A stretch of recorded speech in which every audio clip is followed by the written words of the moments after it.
First of all, I would like to emphasize that I have not truly finished Hollow Knight. I have simply gotten the first ending. As of this recording, I have not looked up any walkthroughs. I don't know how to get the better endings. I don't know what else is in the game. I've simply beaten the final boss and the credits have rolled. I understand there's a lot more to experience in the game and there's a lot more to talk about, but I feel as if I am ready to give an overall review of my experience with this game. To put it very simply, I am extraordinarily disappointed. Hollow Knight Silksong is a massive step down from the original in virtually every way. The environments are less interesting. They are boring to traverse. There's not a whole lot of secrets to discover.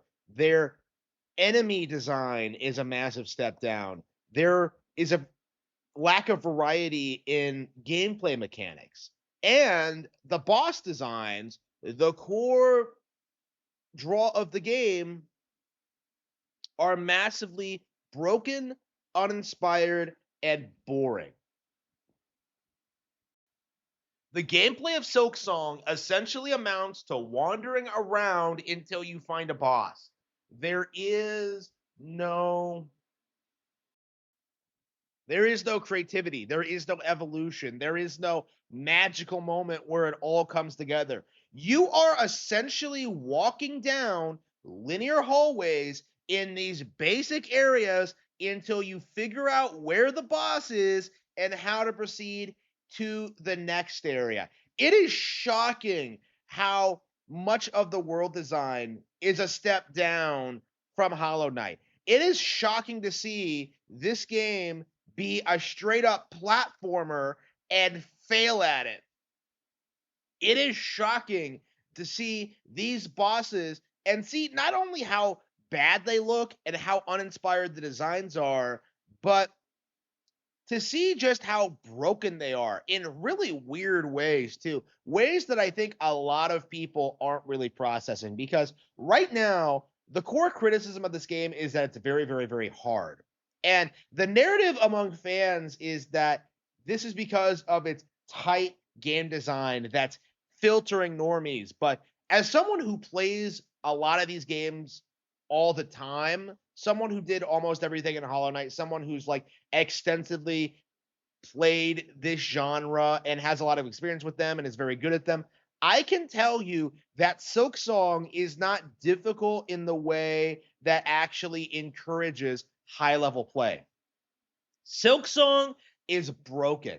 Silksong has weird visual effects that make it difficult to see what's happening. Silksong is just wildly unbalanced and simply doesn't give you enough tools to overcome the relatively simplistic challenges. So the bosses aren't well designed, they aren't interesting to fight. What ends up happening is that all of them do at least 2 units of damage an attack, and that leads you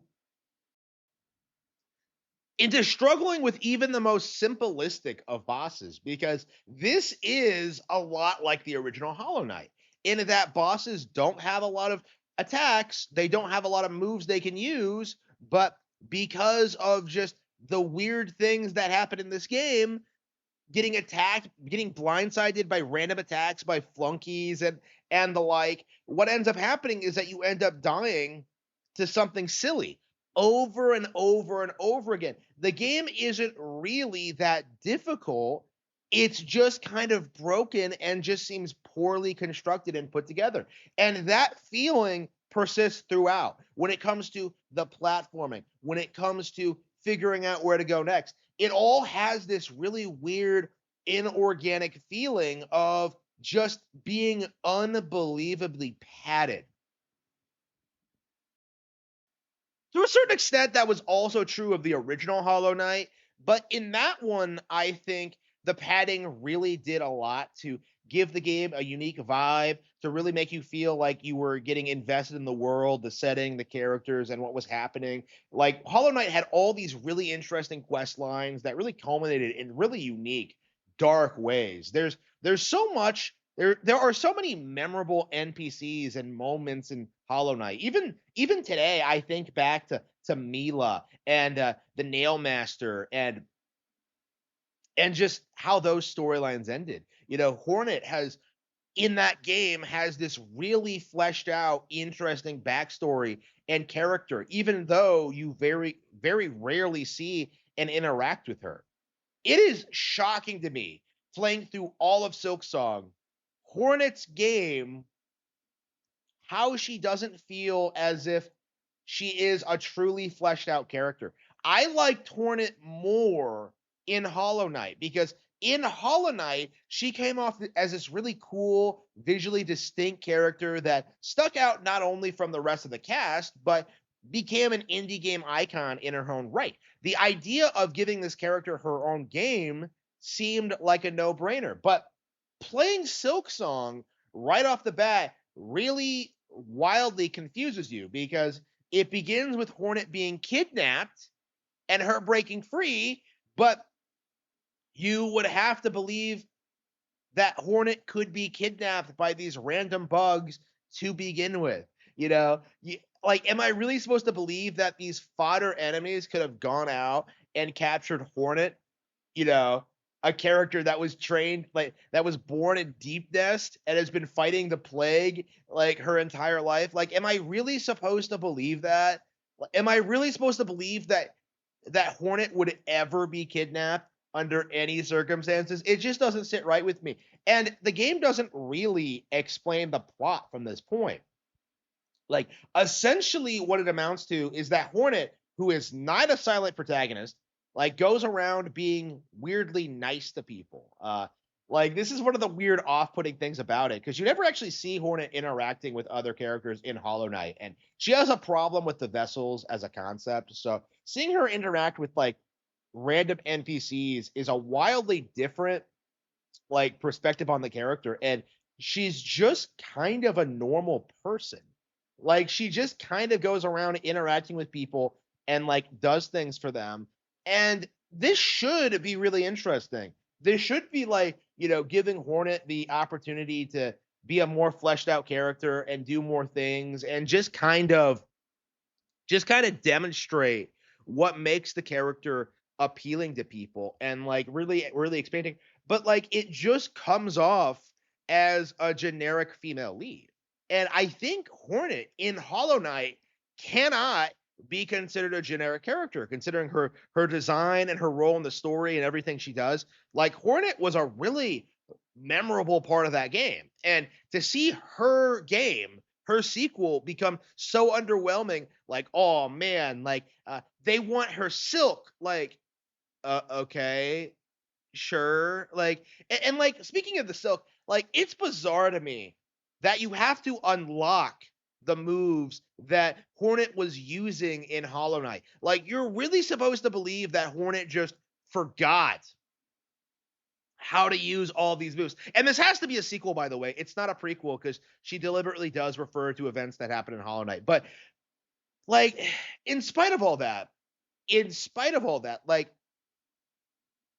the gameplay in this game is just finicky and weird in ways that I've never really seen out of any game ever. So you know, an example, the dive, okay, the really infamous dive.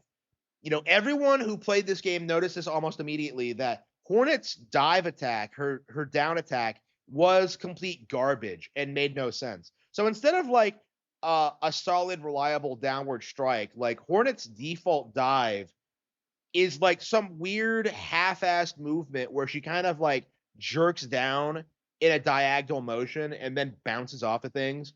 And it's like, it's the worst attack in the world because you can't aim it. It has a very limited range. You can't move while you're using it. It is like, it is a straight up nerf of the downward strike in Hollow Knight. And they had to do it because the downward strike is one of the safest moves you can do in that game. It is, once you master pogoing and being able to like juggle yourself on top of enemies like who can't hit you from that position. It's really hard to take Hollow Knight seriously as a video game. So they tried to nerf it in Silksong by giving Hornet the worst downward attack in the world. So instead of like improving on the enemy design, they tried to just mitigate an exploit that players found in the first game. And I think that's like a big problem with this game in general, is that it seems like it tries to up the ante from this game. It tries to make it more difficult, but does so in the most ridiculous ways imaginable. For example, every enemy does 2 units of damage. So you're supposed to believe that everything in Silksong is like twice as strong as in Hollow Nest, or maybe more likely that Hornet is just half as strong as the Knight is, which would explain it. So, like, minor enemies from the beginning of the game are going to do 2 units of damage, which essentially means throughout the entire thing, you can only get hit 3 times. It's absurd. Your healing is better in this game, which is like trivial, which seems like it would trivialize it, but you get hit by so often and by so many things, like it's kind of necessary. Like if they kept the healing system as it was when you gained 1 unit like every time, the game just would have been like even more brutal and ridiculous, and it just wouldn't have been playable. And that's kind of my feeling about this.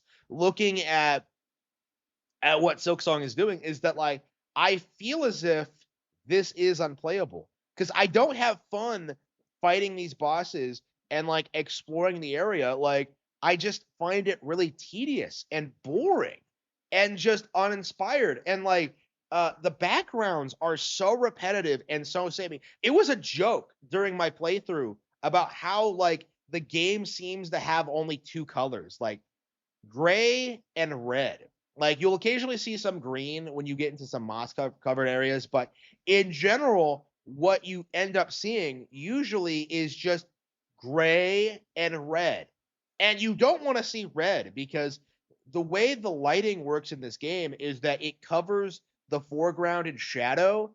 And so like there are instances in this game where attacks will be coming right at you and you cannot see them because of the weird shadow effects and how they're trying to make the environments look like stunning, but it gets in the way of the actual gameplay. Like when you're in a fiery area and you're fighting against enemies that shoot fire, you have like sparks and things like that coming from the lava below, but oops, the fire, when it hits the ground, leaves a trail of flame. And considering like the environment and the color scheme and what's happening, it is really easy to think that fire is actually just part of the environment and it's not an obstacle.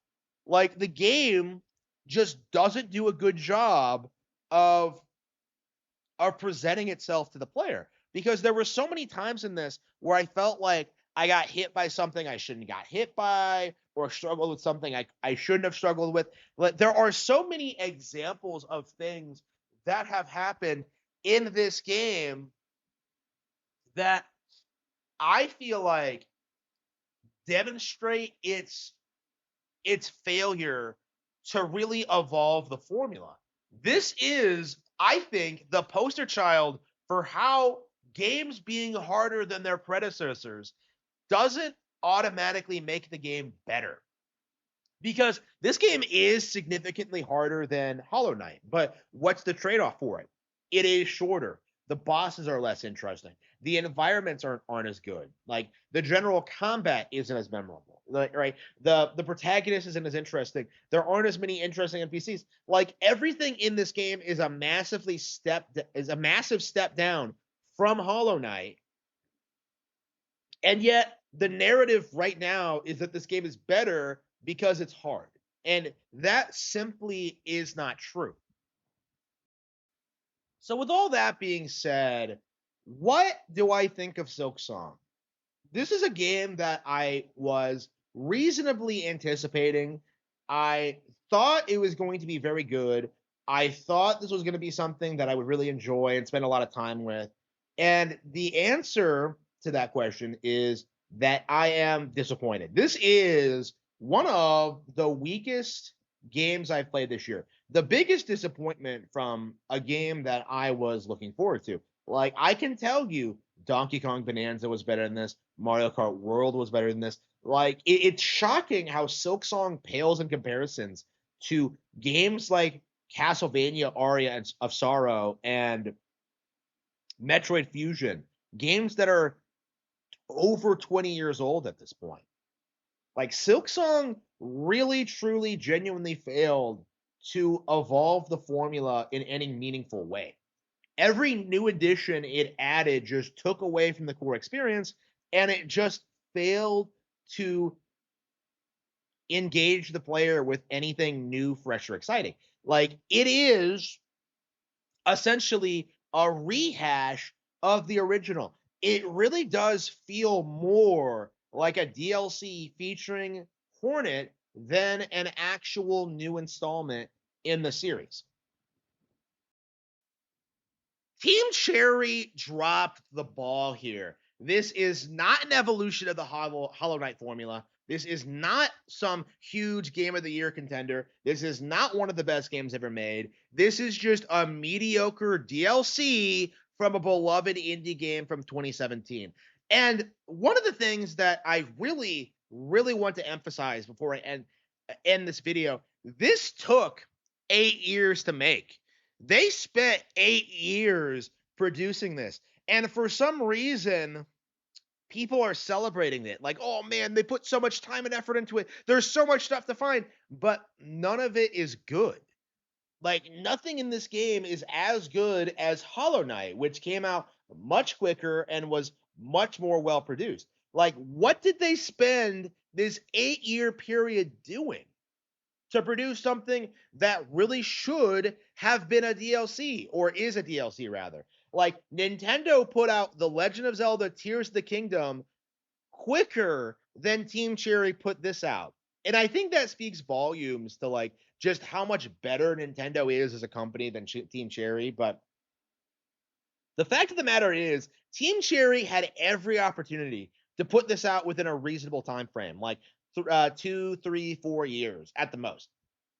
They had an opportunity to put out a really good follow-up to Hollow Knight and really, like, deliver on what their fans really wanted. But instead, we had to go through this ludicrously long development period for something that is barely an improvement over the original game. Like, no, something that is that is lesser of an experience in the original game.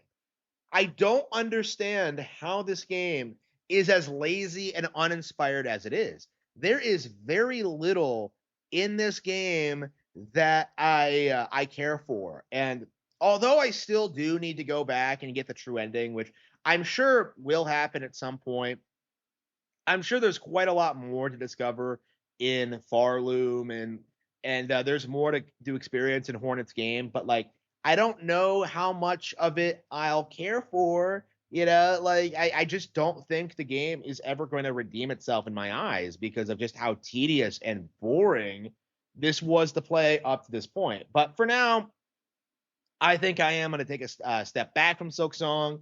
I'm going to release this video. I'm going to watch people get angry at me in the comment section. But yeah, like, I did not enjoy Silksong. This game was absolutely a massive disappointment.